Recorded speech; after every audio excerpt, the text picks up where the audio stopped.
So today, we're going to take a look at 5 serial killer cases in America that have never been solved. And in some of these cases, the serial killer, and according to the FBI, the Behavioral Analysis Unit, and state and local law enforcement agencies, is still active to this very day.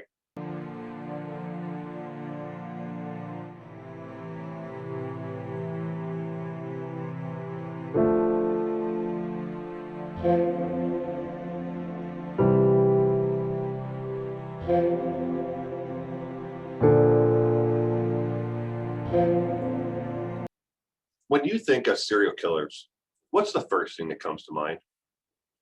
Does a name like Ted Bundy, John Wayne Gacy, maybe David Berkowitz, or the Golden State Killer, do these names come to mind first when you think of serial killers?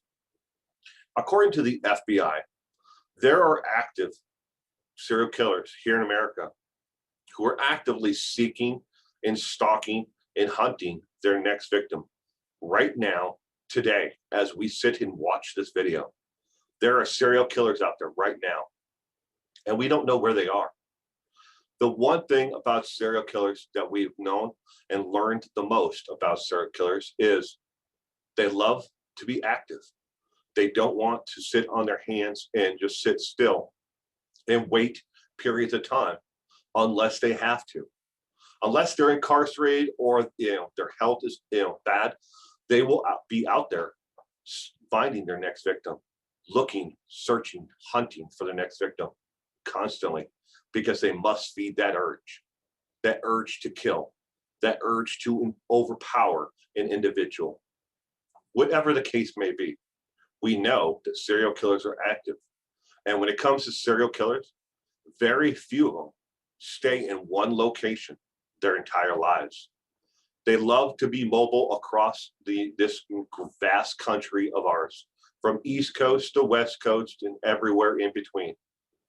So today, we're going to take a look at 5 unsolved serial killer cases, according to the FBI and the Behavioral Analysis Unit with the FBI, along with the Department of Justice.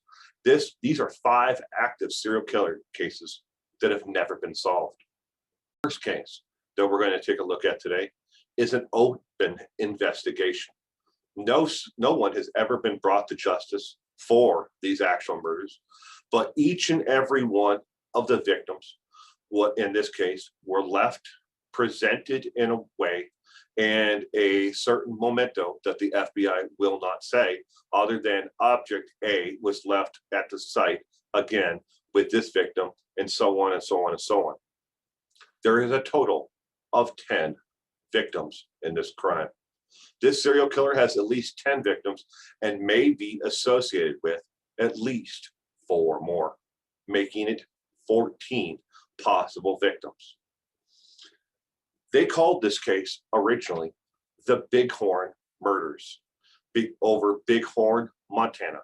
The first victim in this case was found in 1999 on a desolate section of road off of I-94 in Montana.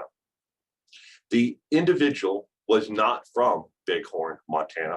This individual's last place of any kind of contact with the outside world where she was safe was in Bighorn, Montana.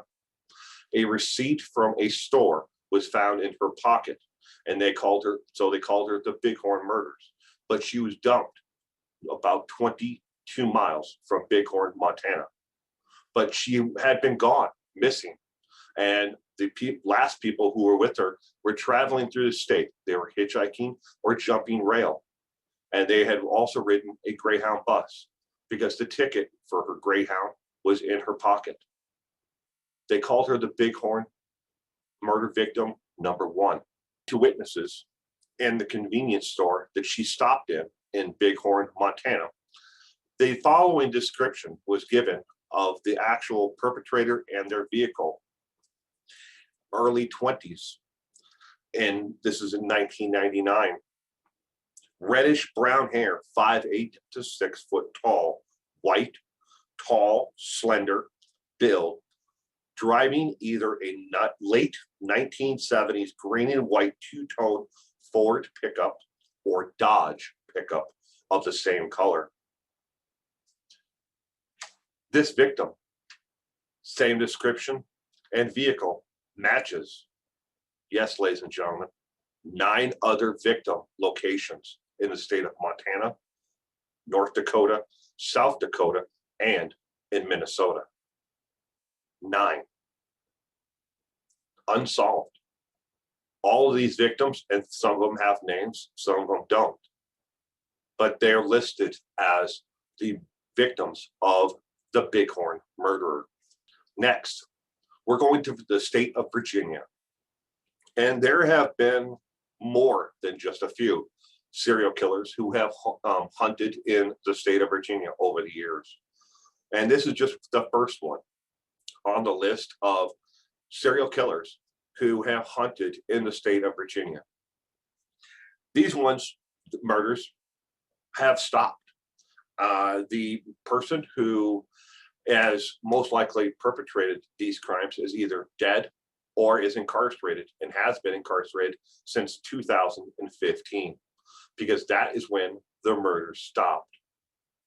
The first victim of the Route 29 killer was McDaniels in 1996, followed by Reynolds in 1996, Harrington 2009, Clark 2010, Smith 2012, Murphy 2013, and an unknown Jane Doe in 2015.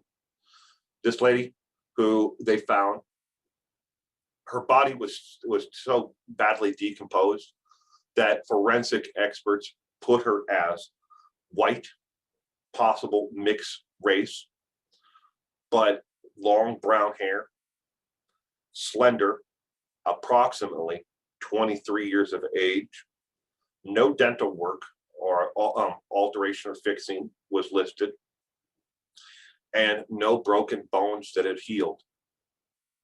They don't know who she is.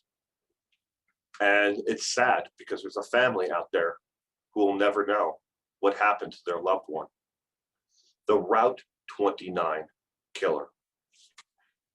Next, we're going to the nation's capital.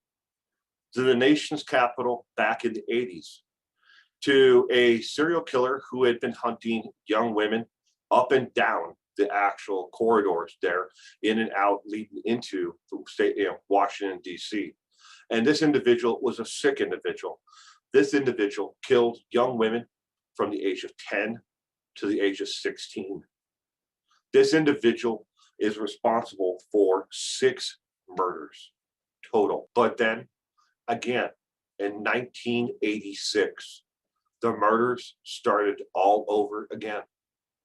In 1986, there would be 2 more victims, all in the same age bracket, all posed alongside the highway the same way, face down, with obvious signs of ligature marks on the wrists and around the neck. And every one of them had a scarf tied around their neck, but they were laid face down with a coat over the top of them. Regardless of the time of year, a heavy winter coat that did not belong to the victim was placed over the top of them. So these 6 are connected to the additional 2 from 1986. And then the serial killer in this case went cold. No further leads, no investigation, but they do believe this individual most likely was of African American descent, because he worked in and out and was able to move in and out of the areas where he abducted each and every one of his victims. Some of them were in front of their own homes. Others were walking to or from work, but he killed 6, possibly 8. The I-35 killer is next. The I-35 killer was active from 1993 to 2004. And then for some reason, the activity with this killer just stopped. Was this serial killer incarcerated? Did this serial killer die from something? What happened to the serial killer? But there's two things the FBI and the Department of Justice both agree with, along with state and local authorities. The I-35 killer did not work alone. The I-35 killer most likely had a partner. Because as soon as these killings stopped, the I-35 killer stopped completely. Another serial killer picked up right where this killer left off. The I-70 killer. The I-70 killer picked right up with almost the exact same MO. The only difference was they know it was somebody else because of the ligature marks on the body and ties that were left on the body could be shown to be tied by somebody who was not a right-handed individual. This person was a left-handed individual. These stab wounds and everything else that happened to these bodies, again, were from a left-handed individual, not a right-handed individual. But the bodies were all left the same way, with the same objects near the body. They were posed in the same method. Was this a father and son duo? Two best friends out hunting? The FBI doesn't know. But this serial killer, the I-70 killer, has never been caught. And they don't think this killer has stopped. They think this killer has just brought their game to another level, where they have gotten better at hiding the actual victims. The I-70 killer. They don't have catchy names like, the Golden State Killer. They don't have catchy names like the Green River Killer. Some of these killers are still out there today. Maybe they're incarcerated. Maybe they're getting out next week. Maybe they're dead. We don't know. But we know two things for certain. One, they've never been brought to justice. Two, the media has vastly ignored each and every one of them because they don't have a catchy name. They don't have a name. They don't have a taunting letter from the actual killer to the media or the police department to talk about. They're just victims. And yes, most of these victims in each and every one of these cases that I told you about were either prostitutes, drug addicts, or people who lived on the fringe of society, except for the children. The Phantom of the Freeway, or the Phantom Killer in Washington, D.C.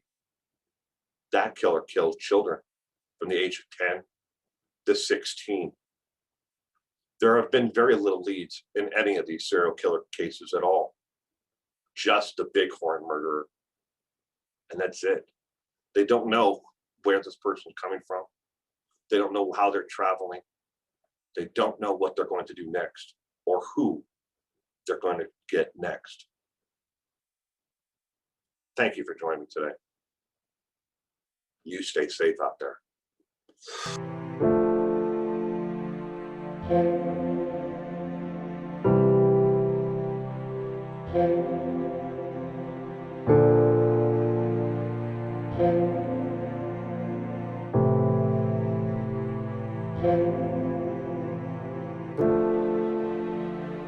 Thank you.